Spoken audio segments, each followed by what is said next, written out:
এই বৈশাখ জ্যৈষ্ঠ মাসে যা গরম পড়েছে, এই গরমে শেষ পাতে যদি একটু আমের আচার থাকে যে কোনো আচার, তাহলে তো একদম কোনো কথাই নেই। আর এই দেখো, বৈশাখ জ্যৈষ্ঠ মাসে তো গরম পড়বেই। তো এইখানে আমি আজকে আমের আচার বানিয়ে নিলাম, অবশ্যই আমের মিষ্টি আচার। এর আগেও আমি আমের মিষ্টি আচার বানিয়েছি, তো ওটা শেষ হয়ে গেছে। তো ভাবলাম চলো, গরম আছে, এই গরমের কয়েকদিন আমের আচার একটু বানিয়ে রাখি, শেষ পাতে তো দারুণ লাগে খেতে। তো এখানে দেখো, আমের মিষ্টি আচার বানানোর জন্য নিয়েছি হচ্ছে আমি কেটে নিয়েছি। আমগুলো তো আঁটি হয়ে গেছে। এবার আমগুলো কেটে নিয়ে তাকে ভালো করে ধুয়ে একটু শুকিয়ে নিয়ে নুন হলুদ মাখিয়ে রেখেছিলাম, যাতে নুন হলুদটা আমের ভেতরে ঠিকঠাক মতন হয় ভেতরটা। তো তারপরে এখানে কিছুক্ষণ 1-1.5 ঘন্টা রেখে দিয়েছিলাম। আর এখানে আখের গুড় নিয়েছি, আখের গুড় দিয়ে আচারটা করব।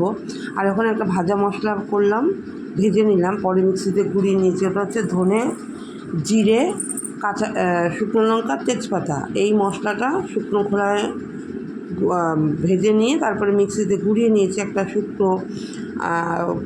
মানে শুকনো মশলা বানিয়ে রেখেছি।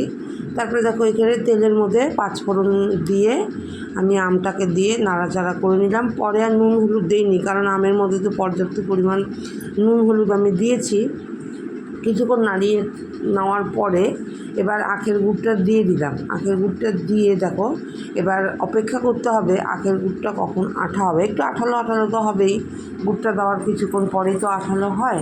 তো এখানে আঠালো হয়ে যাওয়ার পরে আমি যে ভাজা মশলাটা করে রেখেছিলাম সেটা দিয়ে দিলাম ওপর থেকে।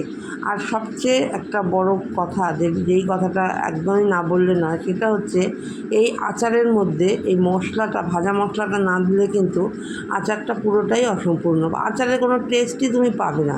তো এখানে ভাজা মশলা দিয়ে দিলাম, পরে আবার আমি আরেকটু মশলা দিয়েছিলাম।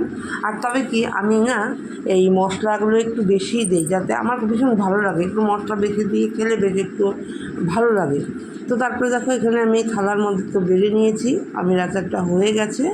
আর এখানে এই যে দুটো যে কন্টেনার কিনেছি, দুটো না 3টে কিনেছি, আর একটার মধ্যে রেখেছি আমি তেল। তো এইখানে এই কন্টেনারগুলোর মধ্যে আচারটা যখন ঠান্ডা হয়ে গেছে, তারপরে আমি রেখে দিলাম। তবে সত্যি কথা বলতে, এই কন্টেনারগুলো কিন্তু আমার ভীষণ কাজে লাগে আচার বানানোর জন্য বা আচার বানিয়ে রাখার জন্য, একদম উপযুক্ত।